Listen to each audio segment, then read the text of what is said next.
So I thought for sure that the aging of characters would be the most controversial thing that I ever talk about. Today, we're going to talk about Zest. For those of us who have been into anime and manga for a long while, we know it is a running theme and it is very common, unfortunately. Major disclaimer, any opinions that I have about this subject matter in anime and manga does not translate to real life. I do not promote any of this. I am perfectly capable of separating fiction from reality. So let's get started. So in my EITR series, which is on hiatus, I talked about being desensitized to certain things and things that I am desensitized to. I got a comment left from somebody saying, I can deal with the violence, I can deal with this and that, but I cannot deal with the constant Zest themes in anime and manga. Reading that, the first thought that I had was just like, I mean, it's always there. So I thought to myself reading that comment, I don't even know if I responded to it or not. Am I desensitized to it? And after reflecting a lot, I realized that yes, whenever I encounter it in anime and manga, I don't get that, oh my God, feeling that a lot of other people get. Usually it's just like Japan back at it again with their BS. It's been like that for a long while for me, and I wanted to introspect. I will say I'm kinda desensitized, not completely, and I want to explore that a little bit because I know there's some people that are probably desensitized to it too, but obviously it's not the best topic to talk about because it's really controversial, but I'm going to talk about it. How did we get to this point? How did I become so desensitized to this vile thing? Shockingly, when I went back in my memories, I realized that a lot of this desensitizing began with shoujo and josei manga, and manga targeted towards women and girls specifically. Growing up, every time I moved somewhere, I would get a library card from my local library and I would check out stacks. Most of what I was consuming at the time was probably 80% shoujo manga. A lot of these stories used Zest as a plot device, and I feel like this was my first encounter with that type of subject matter. For example, one of my favorite manga of all time is Ayashi no Seres. One of the main themes in the manga is that her twin brother ends up being the reincarnate of her ex-lover. Now, this was never praised or anything within the manga, but there are some scenes that were a little bit too close for comfort. A couple of other works that I was a huge fan of was Godchild and Angel Sanctuary. In Godchild, the main character, Kane, is a product of a Zest relationship between a brother and sister. And in Angel Sanctuary, the main character is in love with his sister. And these are both by Kaoriyuki, so I don't know what Kaoriyuki was on. But the point is, Zest was very abundant in a lot of shoujo manga. I even remember reading a side story in Hanakimi, another amazing manga that I love and cherish. There was a side story about two cousins being in love, and I thought that was wild. The cousin thing was very common. I know in Japan you can marry your cousin, but even in things like Elfen Lied, which I know is not a josei, in Elfen Lied I'm pretty sure two of the main characters were cousins. As I mentioned before, most of these things were used as plot devices. They weren't necessarily praised, they were just a part of the story. A manga came called Vampire Knight, and I think Vampire Knight was the first time I ever kind of looked at a situation like that and was just like, I mean, they're vampires, so it doesn't count. Which is why I never talk about Vampire Knight, because everybody likes Zero. I didn't like Zero till the anime came out, but in the manga, Kaname was sexy. The big reveal that was Kaname being Yuki's ancestor or brother, at that point I just didn't care. Fine. If you want them to be fine. Okay, Japan, fine. Now in the second part of this video, I'm going to talk about when I noticed the switch of Zest being used as a form of fan service. I think that's significantly different than a lot of the stories that I mentioned. Maybe the only exception would probably be Godchild, because the relationship Kane had with his stepbrother was weird. I feel like that was for the sake of slight fan service, but other than that, entering the territory where it was just like, yep, this is definitely a fetish for some people. That was a very awkward place to be. Perhaps the biggest offender of using Zest fan service was Ouran High School Host Club. Them being weird and touching each other. That didn't bother me. It still doesn't really bother me. But looking at it from an outside perspective, it's like it should have. As many anime warriors are typing away on their keyboards complaining about things, I'm surprised nobody has covered Ouran High School Host Club. But I guess people pick and choose their battles. There are also some other smaller instances that I saw in manga like Holic. Those two are sisters, and I'm pretty sure they're kids, so I guess that's a double whammy. I don't understand. If you're gonna pick one thing, keep it that one thing. Why you know what, never mind.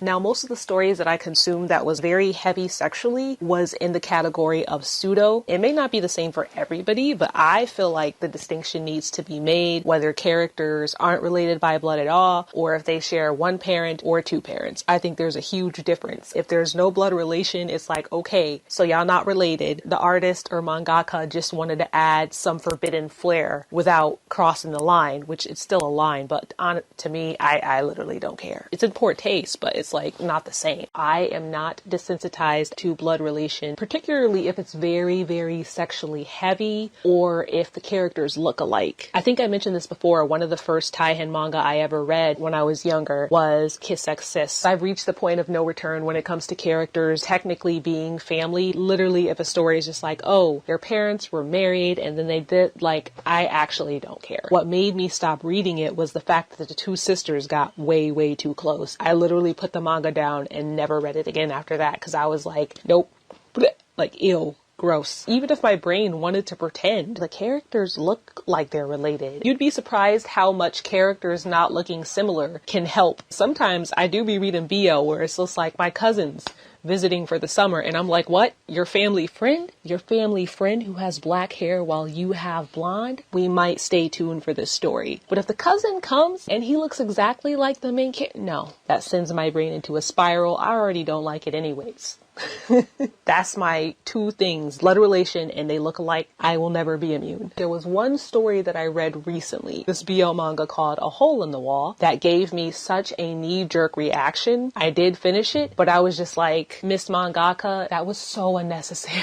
The main character had a twin and they got a little bit too close for comfort. The entire time I was just like, I cannot believe that you wrote this, especially in a story where it really was not necessary. It gave me such a visceral reaction. I was almost like, okay, I do still have limits. Another limit that I have as I get older is age gaps. When it comes to any type of Zest stuff, mother, son, father, son, no. Why? Why do you need two sins? I remember one of the first BL I ever watched was Papa to Kiss in the Dark. I mean, obviously by the title, the main character was in love with his dad, but then it turned out to be his uncle in the end. At first I thought the big reveal was going to be that they weren't related, but no, the reveal was like, hey, I'm not your dad, I'm your uncle. Hooray. Of course, it didn't end there. As I got into BL manga more and more, I realized that this was a reoccurring theme. A lot of mangakas that I really liked, like Kisaragi, they wrote brother x brother. Ogi wrote brother. I was reading a lot of these stories because I like the mangaka so much that I wanted to read all their work, but I just didn't understand. It's like, why are these stories so popular? And it's just to the point now where it's just like, oh, they're related? Huh, that's been done. Why can't you guys think of something else? One artist specifically that I was a huge fan of, I consumed so much of her stories, is Junko. She made Kiss Me, not him. But Junko was a really popular name in BL. And I remember I read a story by her with two brothers, and I was just so taken aback. I was just like, girl, what is you doing? Is this just the thing? Like, people just want to make their stuff zesty, just cause. And then Naonobora, I posted about it on here a long, long time ago. Naonobora is one of my favorite BL artists. I really love her art style. But I purchased a book that was translated because I wanted to support English translated work from her. And one of the stories was not only like Zest, it was also an uncle that raised his nephew from like a baby to the nephew was a kid. And it was just all over the place. I literally like ripped it out of the book and just threw it away because it was just so gross. So it's just like, after all of that, I do understand, which is why I laughed when I read that person's comment, because it's just like, this is a theme in other spaces too, not just BL. This ends my introspective moment on Zest and anime and manga. Some questions I still have for myself is, one, how come I don't like this, but when it comes to the self thing, you know, like the alter ego thing, how come I'm really into that when the fact of two people looking alike gives me such a visceral reaction? It definitely has to be the blood relation, because when it comes to stuff like Kichiku Megane, like stuff like that,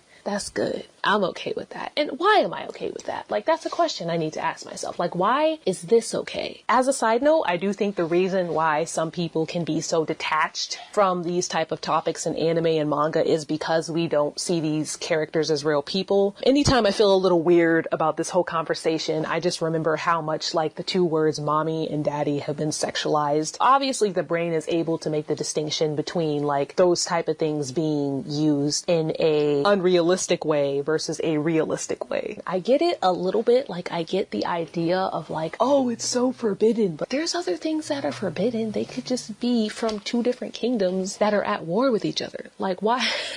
And if you're grown, you already know this is not something that is just strictly applied to anime and manga. This is like in many different areas of adult material.